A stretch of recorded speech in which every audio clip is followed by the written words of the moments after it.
Hello, it's Paddy's Talking Reds. It's John Gibbons here with Craig Hannan on a slightly gloomy Liverpool morning, but we're happy because the Reds are back.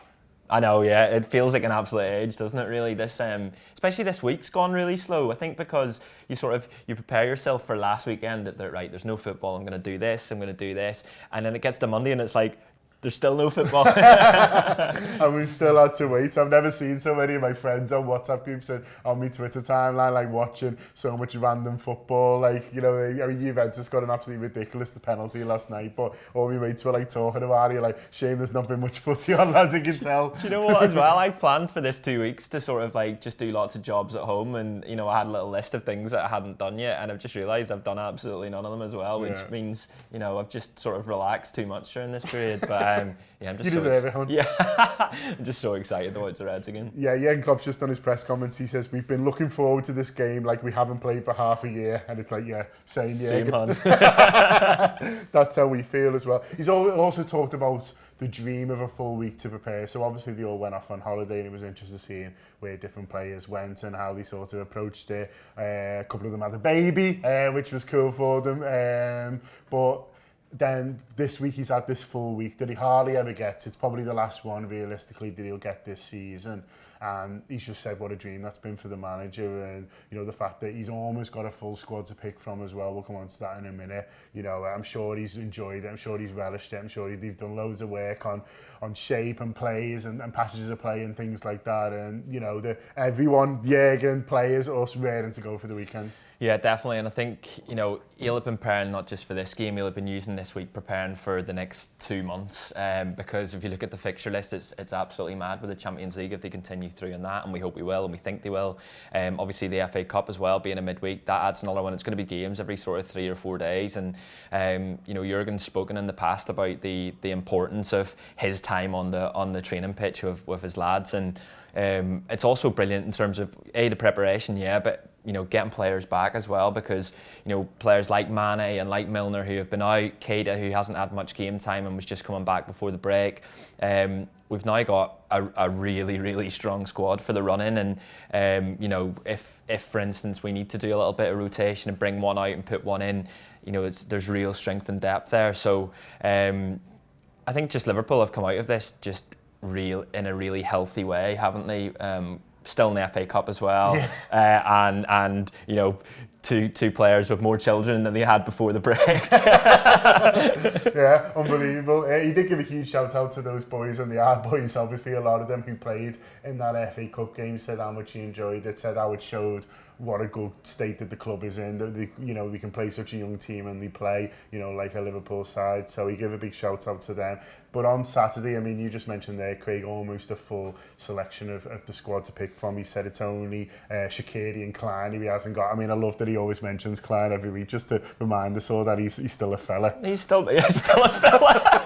Yeah, still a human being that's around somewhere in Liverpool. Yeah, but having Sadio Mane back's great for us. You know, he mentioned both for Mane and for Milner that they're the kind of lads that as soon as they're back in training, they're back in contention, because they just sort of hit the ground running. And, you know, I mean, Milner, you wouldn't necessarily expect to play, but he's a great option to have. But Sadio Mane, to throw him straight back in, not just having for this one, but obviously Atletico on Tuesday, with how brilliant he is away from home, is a huge boost for us. Definitely, and, you know, being able just to come out of the little winter break there and just be able to play the full strength 11 like we think he will do, is great, not only for, you know, getting 3 points and going 25 points clear in the Premier League, but also sort of building a little bit of momentum coming into the Atletico game, because I think that's massive. That's something that Klopp's talked loads about in the past, is the team having momentum going into the key part of the season.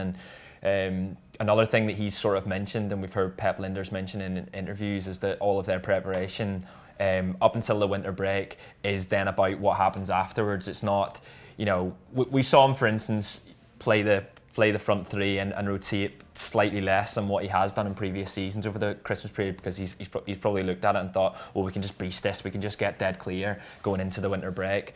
And now if all of their preparation has been with what happens from now in the run-in, then how good are this Liverpool side going to be? They are fighting on three fronts, and they should be aiming to win all 3 titles because they can. Absolutely. He also said some interesting stuff about Andy Robertson, and I'm going to talk about that after the break. We've got a couple of your questions that you've sent in as well. But in the meantime, here's a clip from our preview show. This is on our subscriber video service, and it's a belter. Looking forward to this weekend, so enjoy. But yeah, Norwich are bottom of the league. Played 25, won 4, drawn 6, lost 15. They have conceded 47 goals in those games. Liverpool, of course, are top of the league, 73 points. Haven't lost the game, scored 60, conceded only 15.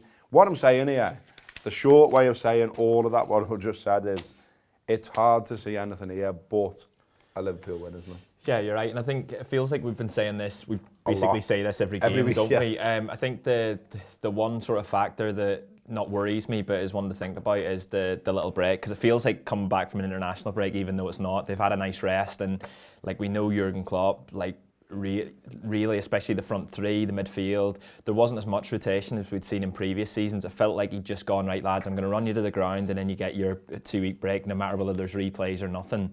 And so my one thing to think about really is whether that affects them, whether they're a bit slow off the start, because I had a look at the previous international breaks, and we draw with United after an international break.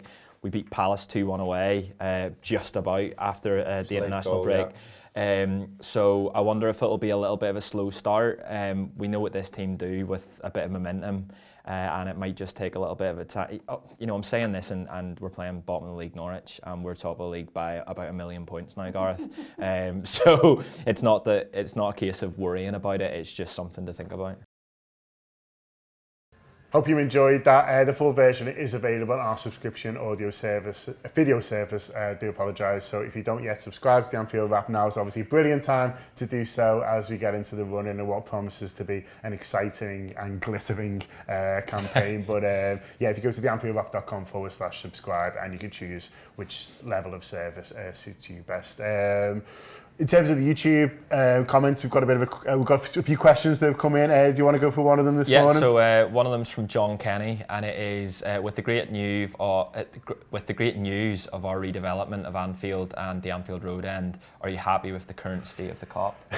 I mean, it's a big question, isn't it? And it's one that I think we'll maybe only really know once the Anfield Road has been finished. It's going to be at that point the oldest stand in the ground, because obviously the centenary was redeveloped in 1992, and I think the Kop was just after, wasn't it? So the Kop would have been 94, and then but the main stand so big, and then the Annie Road huge. The Kop, it sort of used to be, the big one, didn't it? The stand that kind of everyone looked to, and you do worry a bit that when the Anfield Road is finished, that it might look, sort of a bit tired, but also like a bit small.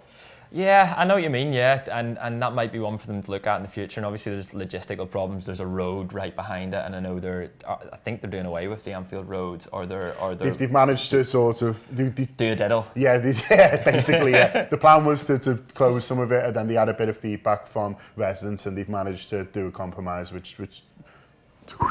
That's right, actually, because Andy was at the meeting with around the redevelopment. Yeah, that's on the weekend, which is free audio, which is out today. But yeah, I know what you mean. It's sort of, you don't want it to be dwarfed by the other 3 stands. I think that's maybe something that they'll have to look at in the future. I think the thing to say is it's a real positive that this is, it's A, something that's gonna happen now, and B, that they're making it happen so quickly. I think they're talking about 22-23 season, isn't it? And it's without removing any sort of capacity. You see what the team are doing on the pitch, and you see how good Anfield's looking now with the main stand, and how much better it'll look. It's massive positives, new training ground, all these things, both on and off the pitch, are huge positives.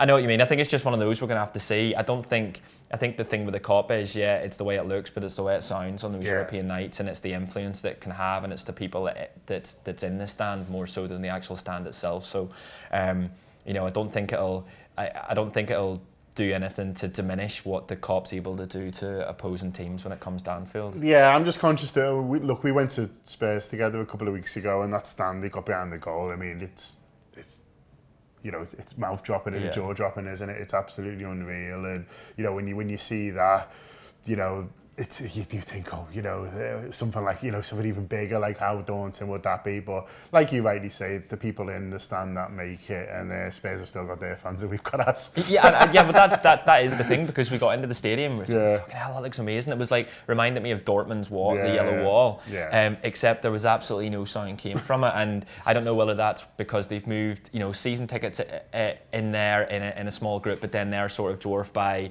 just anyone that they're trying to get in the ground to sell the tickets. It's a completely different scenario, isn't it, really, with Liverpool and the ticketing issues we have about getting people into the ground. But yeah, it was a very, very quiet experience at the new White Hart Lane, or whatever it's called. They also hardly had the ball, so that's going to have an effect as well. Just watching the other team passing it around.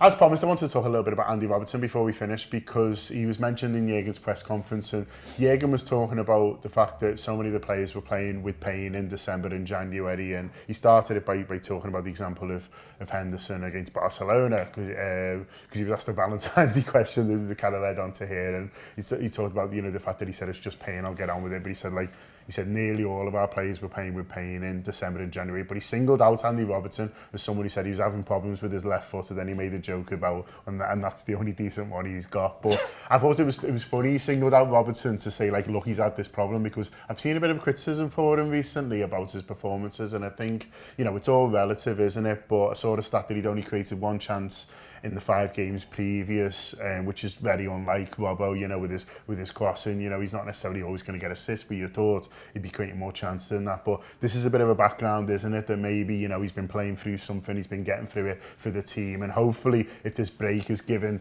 not just Robbo chance, but others chance who had little knocks to get fresh, then we should see the benefits of it now. Yeah, and hopefully that's the last 2 weeks I've seen him sort of rejuvenate. I think that's something that we don't think about that often as football fans, because we're not, you know, we just turn up on the Saturday and we watch the game. You just presume they feel great. Exactly, we just see it as being FIFA and Football Manager, that if the name's there, you put him in at left back, Robertson's there, you play him, if Trent's there, you play him. I think you're right, it's something I've noticed through January especially, that Robertson not just getting his, not being as influential going forward, but also I think the same could be said for Trent during January as well. And I wondered whether that was something tactical with the two fullbacks that, you know, we've seen at times Liverpool teams under Jurgen Klopp find January and February difficult, and I just wondered if maybe that was something tactical. But then now if he's coming out with this and saying that Robertson was playing with pain, then maybe that's tactical for that reason. Maybe he's just saying to Robbo, just get through this, through this period of time, and then you get the 2 weeks to sort of recover better. But yeah, it's one to think about whenever we're sort of criticising footballers at being at this level and not being at the 10 out of 10 that we've seen Robbo be so often during the season. Is right. Everyone's ready to go. We're ready to go. Hopefully you're ready to go as well. Whether you're going to Norwich or not, the best place to follow what the fans are up to on the day is through the Anfield app. So make sure you're following us across all our social media accounts. And obviously, if you've not subscribed to the YouTube channel yet, why not? But thanks a lot for watching. Up to us.